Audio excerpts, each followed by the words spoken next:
3 and D players get a lot of attention, but are they overrated and maybe trending to be a thing of the past? We'll find out next on Locked On NBA Big Board.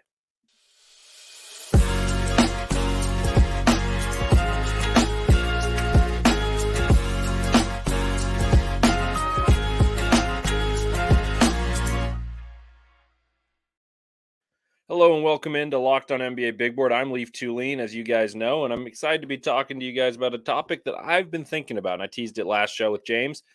He is in Dallas where there was severe storms, so he was unable to hop on this, but I know he was passionate about this, and we talked about it after the show yesterday. The question is, are 3 and D players something that is more theoretical than applied in the NBA? And we're going to dive into that. As you guys know, I watch a ton of college hoops, attended the NBA Combine, and am eager to educate you guys about the NBA Draft, which is what you're listening for, as it's just a month away, one day under, in fact. Also, today's episode, the first listen, thank you guys for making Locked On NBA Big Board your first listen. With your second listen, check out Locked On NBA and listen to the playoffs. Anthony Edwards able to extend the series for the Timberwolves, and maybe they can get back into this one. And also, I wanted to tell you guys and thank FanDuel for sponsoring today's episode. It's brought to you by FanDuel. Make every moment more. Right now, new customers get $150 in bonus bets with any winning $5 bet. That's $150 with any $5 winning bet. Visit FanDuel.com/lockedon to get started. All right, so what are we going to talk about in this, and why have I come up with this theory? Well, in the first segment, I'll discuss philosophy and why I believe the NBA and college hoops too, despite being to a lesser degree, are beginning to have this over-infatuation about the value of a 3 and D, and I will clear up why it's almost a misnomer. In the second segment, I'll point out guys in this draft who I think fit the role of having versatility and role versatility, and thus it could be unclear what they're going to do, but a valuable role in this draft, as opposed to guys that I think have clearly defined roles that aren't all that useful. And that's what I think the 3 and D label is becoming slapped on too many players that aren't necessarily earning that label, or they're only one of the two. They either shoot well or they only play defense. And I think it becomes detrimental to the team they're on in leverage situations. And to round out the show, to final segment, I'll touch on some players I think will be drafted to play true 3 and D roles, and I'll differentiate that group from the group prior, where I think they rely on role versatility and can make a lot of things happen. Alrighty, so let's dive into this. The thing that I want to start with is 3 and D became this word for versatile players that were coveted because they're not the stars necessarily, but they fill this role and they shoot open threes at a high enough clip to be respected. And then defensively, there's the other flip side of where they're defensive stoppers and they're kind of left open on defense and they hit open shots, hopefully. Well, the elite ones do both, and there is a role for it. But I think when you're evaluating the draft, it almost becomes theoretical at times. What I mean by that is, how many of these players that we deem, he's one of the best 3 and D guys in the NBA, actually do both things?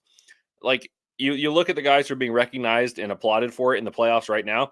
I made a list, and so there could be a few others that do it well, but I'll name a few.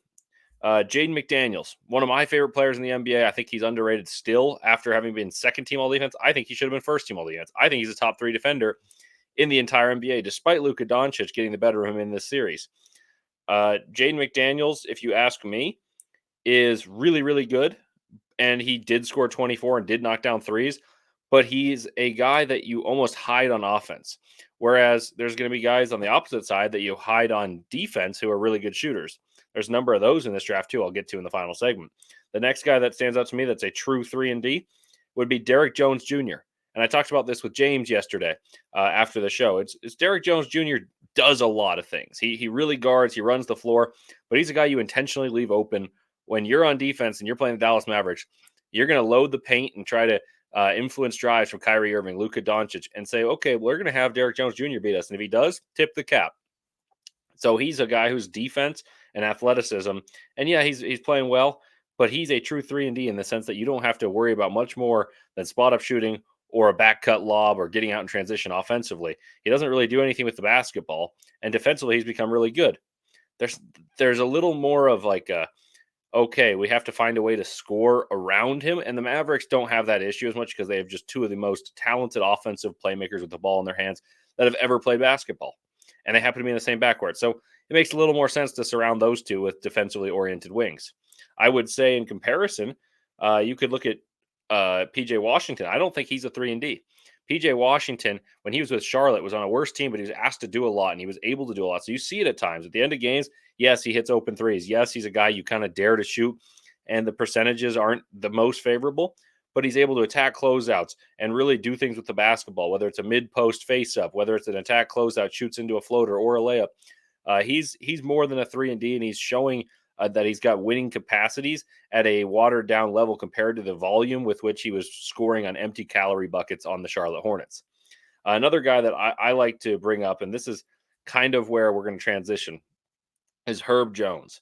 Herb Jones, I would say, is still a guard that you're like, in terms of a guy you have to guard, but you almost leave open. So he's a guy that's easy to guard, and it's you're almost hiding one of your offensively prolific scores on these type of players. Like Luka takes plays off in order to guard Derrick Jones Jr. If the Timberwolves had enough bodies, Anthony Edwards would take plays off to guard Derrick Jones Jr. because they don't have to move that much, and you put these guys in the corner and they either hit a three or crash the glass, and they're hidden on offense. There's every team has one of these type of players. For my Utah Jazz, Taylor Hendricks is that right now, where he was a dare shooter for much of the year, and yes, he improved, but for part of the year, you literally saw teams go like this, wave their hand for those of you not looking at the camera, and say, all right, he's shooting it. The teams played zone and would dare him to shoot, and defensively, that's what he was applauded for and got better at throughout the season. But in the playoffs, you look at these guys and you say, okay, Luka's going to take a break and guard McDaniels. If McDaniels goes 6 of 8 from 3, you're going to say, well, tip the cap to him. But the Mavs still won that game one, even though, because for the most part, they did what they wanted. They made life hard on the stars that score. And you say, well, if a role player can shoot well enough to beat us, we'll beat us. So that's where I want to go to Herb Jones, though. And this is where my philosophy of drafting is a little bit different. Herb Jones is a player who is still easy to guard in the sense that you leave him open. He's an okay shooter. He's far better than he was at Alabama. One of my favorite stats that I've found the last few years while doing statistics for the Utah Jazz is Herb Jones shot 7% from 3 as a junior in college, yet he was still a really impactful player. What does that mean? He finds a way to impact the game on offense and defense. He's the SEC player of the year his senior year, being the point guard for the Alabama Crimson Tide, who are a 2 seed, while being the defensive player of the year as a forward on defense. So he did it all, switching defensively, rebounds, block shots, steals, knocked down a few shots, but mostly got to the rim and created for others. So he's impactful because he's able to play multiple roles and able to influence the game while not being superb at shooting. So if you look at the label of 3 and D, the connotation is that you're good at shooting threes and you're good at perimeter defense in most cases. I know you can make some arguments like, oh, there's a 5-man who can hit shots and it protects the rim. That's a little different to me. I'm talking about the wings. And that's what a lot of people have coveted in years past. You're always trying to draft the next guy who can really influence the game and defend. And then also hopefully be a good shooter. You're trying to get someone with shooting indications who's proven they're a good defender, or vice versa. Oh, this guy really shot well and we think he has the athletic traits in order to defend. Well, those guys are fewer between. Like if you look at them, there's not very many of those type of players, and I think it's becoming more of a dream scenario than a realistic one. I think that there's more players that are trending towards the Herb Jones, where his actual impacts is he makes good plays attacking closeouts as a passer because he's a passable shooter. And yes, he's a 3 and D, but that's not exactly what you would label him as. I think that it's becoming more and more theoretical as a 3 and D because I think there's guys that are good at offense, there's guys that are good at defense, and the guys who are good at both typically are good at both because they're able to fill out their games offensively and not just shooting the ball. They're able to be pick and roll ball handlers, guys that influence the game with the ball in their hands as opposed to being stationary and easy to guard. And that's what I'm going to try to touch on by pointing out players that I think have more in their arsenal offensively or defensively than doing what is just labeled as 3 and D. And I think it's becoming almost a lazy evaluation. It's becoming outdated and more theoretically applied than actually applied in terms of basketball, especially when you watch the best teams. Even the best 3 and Ds in the NBA are schematically kind of pigeonholed into spots where the other team is pretty happy when they're shooting the ball. Or if you get a really good shooter, the other team's pretty darn happy when you're on the floor because they pick on you defensively. It's advantage basketball, and you're taking chances when you have a player that's not well rounded. So let's look at some more well rounded players. Um, we were discussing that. Coming up next, I'll continue to tell you why 3 and D players are overvalued and why versatility should take the cake. But first, I got to tell you about FanDuel. It's winner take all time in the NBA and NHL, and FanDuel is giving you a shot to bring home a big win of your own.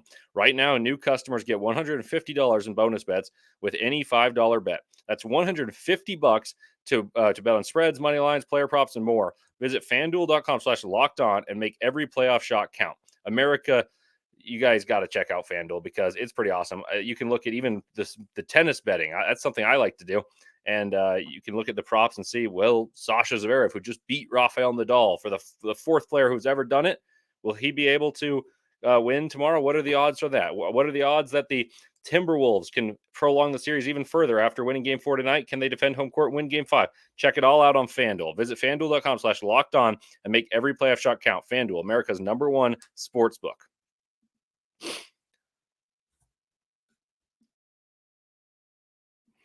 Welcome back to Locked On NBA Big Board. I'm Leif Thulin. Are you guys watching Fox Sports or ESPN on your TV all day long? Well, you may have to turn down the volume with all that shouting. Make the switch to Locked On Sports Today, a free 24/7 sports streaming channel program for you every day to bring you the biggest stories without all the streaming. Locked On Sports Today brings you can't miss analysis, opinions, and news, streaming 24/7 on YouTube or the free Amazon Fire TV channels app.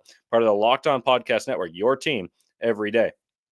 Alrighty, welcome back to Locked On NBA Big Board. I'm Leif Thulin, talking about the label of a 3 and D and how it might even be a little bit erroneous now in terms of what you're drafting, and why I think versatility is what should be coveted over specialized attributes.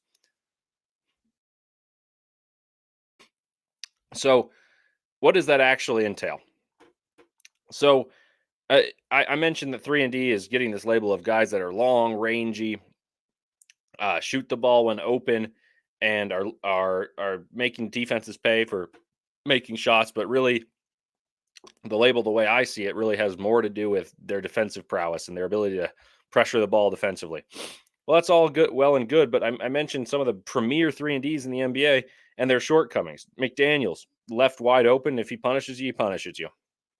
Shooting is becoming the most important thing. So these defensively oriented guys have to be so good defensively to be on the floor when they're not all that great offensively. And he's one of the very best, if not the best, in terms of the holistic talent. He was a all McDonald's All-American talented player, and even then, he's kind of an easy guard for Luka. Luka gets to rest defensively, and then the opposites there as well. That's just being shooters. This is still being drafted pretty highly for the in the draft. You look at Jet Howard; he went 11, but he was at Michigan, he was awful at defense. At Orlando, he's not really playing. And I understand they made the playoffs and they pushed Cleveland 7 games, so it's not that much of an indictment on Jet Howard, but it's just an example. In a way, the premier shooting version of a 3 and D player right now is Michael Porter Jr. And he's probably the top of the archetype in terms of if you take everyone. I think there's guys with maybe more potential. You could look at the guy like Trey Murphy, who plays offense, defense. He's going to get a larger role, probably with Brandon Ingram and Zion Williamson probably splitting up, and Murphy elevating his role. He plays both ways. Michael Porter Jr. is not a very good defender. He's improved vastly. He's become a far better rebounder, and he's rounded out his game. But he's a really good shooter. But he's mostly a set shooter. He's not even running off pin downs that often. I know that's not Denver's offense, and he gets great looks because of Jokic and Murray in their 2-man game. But that I would say he's still a guy that's targeted on defense, and despite him rounding out his game, he still wouldn't be one of those guys I would say has this role versatility. What he does have is elite scoring chops, and he's been able to do it since a young age. He was a number 1 recruit. He probably was in the running for being a number 1 pick in a class that included Luka Doncic and Trae Young. He's no slouch in this regard, and I'm not saying he's wholly just like, hey, here's his one skill, and then here's his detriment. And just because he's big and he's that good at shooting, he's okay. But if you look at that, that's not a guy with much versatility. The upside is really an excellent role player. There's not much star potential. We talked about that when talking about Zachary Rees-Sachet. Does Rees-Sachet figure into being a 3 and D guy? Kind of. In my opinion, that's why it limits his upside. James and I spoke about that in the previous episode for you guys, you everydayers, because we kind of mentioned that Rees-Sachet is good at what he does and shouldn't be picked below 10. I had him at 8 initially. Now he's up at 5 because look, he's going to be productive. He's got skills, But do I think he's going to have that much time with the ball in his hands? Not particularly. But I do think he's got a little more role versatility than I initially gave him credit, and that's why I moved him up. In that he can dribble better than I thought, and I think it's being featured, and his athleticism is being featured more with the ball as opposed to just being, hey, look, he was athletic and he can shoot theoretically, but I don't think he's all that great defensively. I think he has a little more intangible play, and it's more apparent now with the film recently than in terms of what you can kind of see from the numbers or clips of what he's done well. So I don't think there's just a one way. Like I mentioned, McDaniels is the ultimate example of a really good defender who plays that way, and he's a scorer. I mean, sorry, he's not a scorer. He's a lockdown defender, and he'll be the dare shooter. So who are guys in this class that I think can make this difference, this jump? Well, I would point to Stephon Castle as the first guy that I think has got a role versatility, and he can be what's considered a 3-and-D in terms of knocking down open threes if he doesn't pan out and playing good defense. But he offers role versatility in that he can succeed even if one of those things doesn't pan out. In his case, his swing skill will be shooting. If he doesn't shoot very well, I still think he can be an impactful defender at the point of attack. I still think he can facilitate on pick and rolls and create for others. And that's why I'm starting to move him up. He moved from 7th to 3rd in my most recent big board to change. He shot well at the combine, but that didn't matter all that much. It just meant that he shot better than other players I had similarly ranked. But he wants to play point guard. He's going to be a big point guard who makes things happen. He's already shown he can embrace a role. He can still impact the game without the ball in his hands. So now you put the ball in his hands and you ask him to pass. Well, I think that helps his stock. I think that improves potential. James mentioned how he's got some Jimmy Butler-like tendencies of impacting the game through scoring at the mid-range, being a dogged defender, and someone who early in the career contributes with just this rugged toughness, and then maybe has more upside, just like Jimmy Butler demonstrated later in his career. Another guy that I think demonstrates some of this versatility, and I've made case for him as another guy that James and Richard like as well, is Jalen Tyson. I've had him top 20 since January. And I would say I was kind of early on him, but I almost feel like I'm low on him based on the people I constantly talk to about the NBA draft. Jalen Tyson was a 42% shooter and was kind of playing the athlete role, a true 3-and-D role where he would defend, be tasked with guarding good players, run in transition, hit open threes. Low volume, shot 42%. Well, he goes to Cal. His role changes. He's asked to score. He's asked to ball handle. He's asked to facilitate. He scores 20 a game, gets you rebounds, shoots nearly 40% from three, and his passing improved vastly. I think he's a guy who's rising, and I think could be picked at the very end of the lottery. Then you look at Devin Carter. You knew he was defensively oriented. You knew at the very least what you're going to get is someone who's tenacious at the point of attack, averages 9 rebounds for a 6'3" guard. His shot, though, I don't think it's great in terms of the form, and that gives me some questions, some pause about how effective he'll be at the next level. He was able to become a 20-point per game scorer at Providence in the Big East and win Big East Player of the Year while UConn was the best team and boat raced everyone on the way to a national championship, while Creighton had an All-American. Well, all these teams had loaded rosters. He emerged as the best player because he was able to adapt his game when his team fell, and he became a scorer along with doing what he does best defensively. Then there's some guys I have like a lower in my big board that I think have this interesting appeal to them that's more nuanced, and the more you watch it, you're like, well, okay, he's at a small school, and what's he going to do to impact the game at the NBA level? A guy like Isaiah Crawford is someone who stands out to me. He's at Louisiana Tech, for those of you who don't know. He's a guy that if you were to look at measurables and kind of look for that Kawhi Leonard, and I'm not saying he's going to be Kawhi Leonard, so I don't want this to be chopped up and said, oh, here's what you're getting. Well, Isaiah Crawford's the type of guy whose measurables bring intrigue and his production brings intrigue, as opposed to a lot of guys who you say, well, yeah, he's tall and he scores well, but they're ruled out athletically. He's the opposite. Isaiah Crawford, someone who I think has this pedigree from Louisiana Tech of just being like a hard-nosed player, and he's done it for many years. They've had Paul Millsap. They've had Karl Malone in years past. I know there's both Jazz fans. Kenny Lofton, ironically enough, on the Jazz now. He transferred from years previously. He started all 32 games, averaged 16 a game, recorded 27 double-digit scoring contests, including 21 of the last 22. He knew how to score. He was a player that I think defensively had his most impact on the game, but was able to learn to play more offensively. And that's why I bring up how often he scored those games and trying to familiarize you guys with what he does well. 16 points a game, 6 rebounds. Apologies, got a cold here. Shoots 73% from the free throw line and showing kind of the touch that you really want. 41% on high volume trying to score the ball. Or sorry, that's 41 from 3 trying to score the ball and show that he's got range, along with 49% from the field. I think he's a guy that has enough things he does well, where his defense is his calling card, but the offense has enough versatility. He's got enough size and played different positions, different roles at different times throughout his career in a small roster. That if you minimize his role in terms of offensive, you're going to get a great defensive player who's got versatility to impact the game offensively. That's what you're looking for in terms of role versatility. Could that be 3-and-D? Could it be 41% from 3 is what you look at?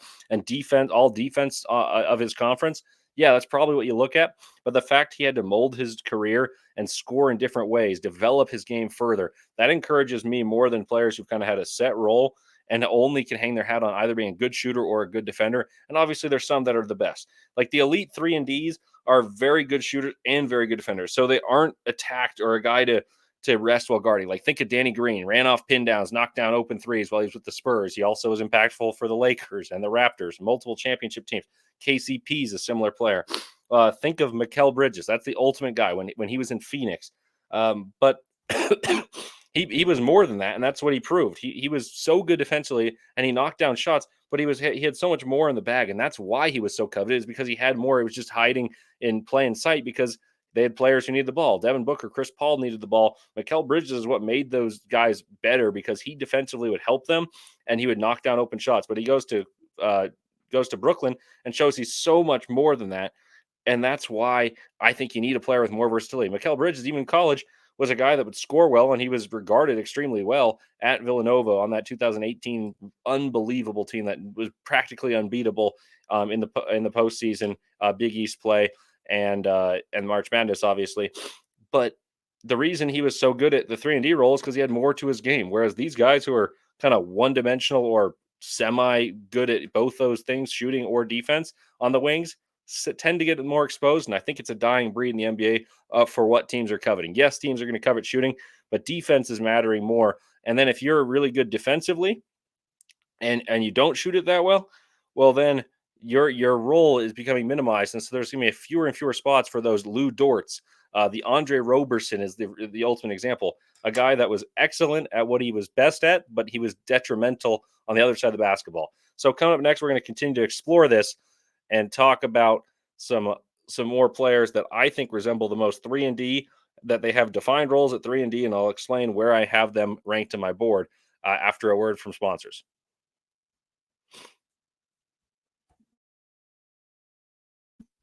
All righty. Well, welcome back to Locked On NBA Big Board. I mentioned a 3-and-D guy that I think has a little more versatility, but I feel like I'd be remiss if I didn't talk about him, would be Zachary Risacher. Risacher, to me, comes in with as someone who's a little bit better of a prospect than Cam Johnson, even knowing Cam Johnson's paid $24 million a year, knocks down threes at a high clip, and he does it with movement, and he's got size, and he's become an adequate defender. He's of the upper echelon of 3-and-Ds. But I do think Risacher lacks the athleticism and the fluidity to be a lead ball handler and improve that. Maybe he can be supplementary, and then he proves himself to be a little more versatile than I have him. And that's why he's starting to move up for me. But I would say his calling card is going to be his shot. How real is it? When he was shooting the upper 40s, oh my goodness. Yeah, even if he was just a shooter, you'd still take it because shooting is so important in today's NBA. Well, if he plays good defense, he's pretty solid positionally, one of those smart defenders. And then he's got some more fluidity and athleticism, ball handling, and getting out in transition. So he's a luxury 3-and-D, and that's why he's in my top 5 in a class that I think is devoid of stars. Now let's get to guys that I think are slightly one-dimensional, will compete, and they have redeeming skills that make them interesting. The first one after Risacher that I've mentioned is not a prototypical sizable wing. It's a 2-guard, and Jared McCain. Jared McCain is an excellent shooter, arguably the best shooter in this class. Obviously, Reed Shepard's going to be up there. I've mentioned that I really like Shireman. I think that there's other players that shoot the lights out, like Peyton Samford of Iowa. But Jared McCain's arguably the best shooter in this class. That's his calling card. He's going to shoot the ball well. I don't really care if he has a bad year because I've seen him shoot live. I've seen him shoot as a freshman for Duke, play his role well. But the issue with him, defensively, he's going to be hunted. And it's not really his fault. It's just not a very big player. He's 6'3", and he's not one of those superb physically, unbelievably strong 6'3" type of guards. Yes, he can grow. He's a true freshman at Duke, and he shoots the lights out. But that's what I'm saying. He would be a plus on one side of the floor because he's got a tremendous skill. Like his shooting compared to NBA players, it will immediately be 85th percentile, if not higher. That's how good of a shooter he is. Now, defensively, in terms of if you were to rank everyone in terms of their importance and value on a defensive side of the floor, typically a big's going to be really important unless you got some tremendous defender like McDaniels or Dort. Typically, the big's going to have more value. But even compared to guards, McCain's going to be a subpar defender. And so he's going to have to fight to really defend, especially if he's playing the 2 guard, because offensively, I don't think he's a point guard. That's why I think he's still considered a 3 and D because he's off the ball mostly. And so if he's guarding a point guard, even he's got to be great at the point of attack. If he's guarding bigger players, gets a little harder to attack, defend their attacks, attacking the rim. So how is he going to fare? He's a guy I've got, I think, 17th on my most recent board, and it's a player I really like actually, but that's why he's lower. And in fact, he's 18th on my board. Someone that I think can really shoot the ball. And so that's his calling card. And I believe he'll succeed. But it becomes a more tenuous perch when you think about his size deficiency and defensively, I would say ineptitude compared to what you're getting at an actual rotation level NBA player if you're to look at their effectiveness and grade them out. Next on the list of 3 and D guys is Johnny Furphy. Johnny Furphy from Kansas has size. He's 6'9", shoots the ball well, defensively looked a little lost at times playing for Kansas, but he has the ability to get better. And I think he may have more potential than McCain because of his size. But right now, McCain's that good of a shooter, and Furphy would be 65th percentile if it all pans out, because if he showed these flashes of shooting really, really well, and I'm a believer in that, I think he can become that type of shooter, which is really good. That's really good as a supporting cast player. And if his defense improves, he's already a good rebounder, and he's got a lot of muscle to gain and put on this kind of young, adolescent looking body as opposed to the mature, the muscular body of a guy like Isaiah Crawford, who's shown that he's been there and done that at Louisiana Tech, lifted in the weight rooms for 4 years. I have a college program. I think he's got a chance to be better, speaking of Johnny Furphy, than where he's ranked for me. But he is a guy that right now is not very good on one side of the ball, and it's mostly based on potential as a shooter versus actual proven results. I saw him play twice in person. He was good. He was good. Defensively, he doesn't move that great, though, and he's got a lot of question marks about how much he grows into his body and how well he shoots while he grows into his body. Some players change, their body changes and their mechanics change. I'm generally pretty high on Furphy, but you can see why. The lack of versatility. Like what he does well is he shoots the ball from corners, and he's athletic enough to run the floor and finish, and then he crashes in for rebounds. Right now, he's not a positive on defense, but at least there's a chance he is that. But he's not someone who's going to have the ball, and he's not someone that's going to become your elite stopper just based on his athletic, like, twitchiness. He's not quite at that level of an athlete. He's more of a change of directions, energy, and effort guy. But he's got size and he shoots it well. Another one who was early in the year regarded as a lottery pick because of his 3 and D, his two-way potential, would be Jacoby Walter. I'm a little lower on him because he doesn't really have any wiggle with the ball in his hands.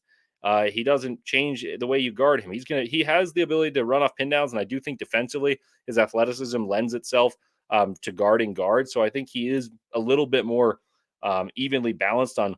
He's good at both of them relative to college players. But how real is this shot? I think it's actually pretty good, but his numbers weren't that great, shooting about 33% from 3 as a freshman at Baylor, despite an amazing entrance while lighting up Auburn, which was one of the top 10 defenses. He doesn't seem to have the wiggle or the guile to be a scorer at the NBA level without being that top-end athlete. I think he becomes a shooter. And is he relegated to the corner? Is there a little more, hey, here he is coming off a pin down, here's a supplementary ball handler? Maybe, but I do think he's going to end up being an off-ball guy who's relegated to coming off pin downs. Even if that ends up being something he's really good at, and that's a valuable role, there's a little less upside than maybe he was initially billed to have. And size, yes, his arms are fairly long. So defense, I think there's a little more upside, but I think he ends up being more of a 3 and D guy than someone who's versatile and plays multiple positions. I think he's a 2 guard who can be a average to above average shooter and an average to maybe above average defender at the NBA level. You're not going to complain about that if you get him, and he does do that. But I do think there's a limited upside. And like I said, it's a little theoretical in terms of how valued a 3 and D player is. Let's go through a couple more quickly. His teammate, Jalen Bridges, previously from West Virginia, transferred to Baylor for his last 2 years.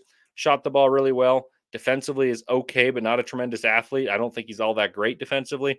And you're going to get someone, if he shoots it well at the NBA level, which he has his last 2 years of college, then you're pretty happy with getting him late first, early second. But how often does an older player who shoots it pretty well and not great defensively pan out? We'll see. I don't think he's got quite the versatility of, hey, here's what he's done with one team to another, and to lend itself to saying, well, this is why I'm high. I'm like, for Shireman, I'll defend my take.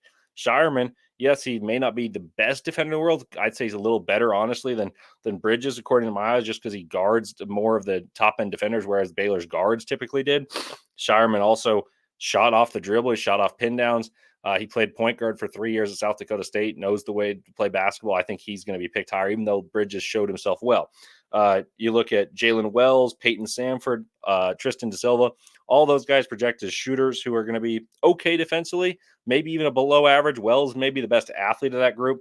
Samford and Da Silva more just sharpshooters who are intelligent basketball players, know when to cut, but don't project to be all that good defensively. And then you go to maybe someone like Ryan Dunn, who's the exact opposite of those guys.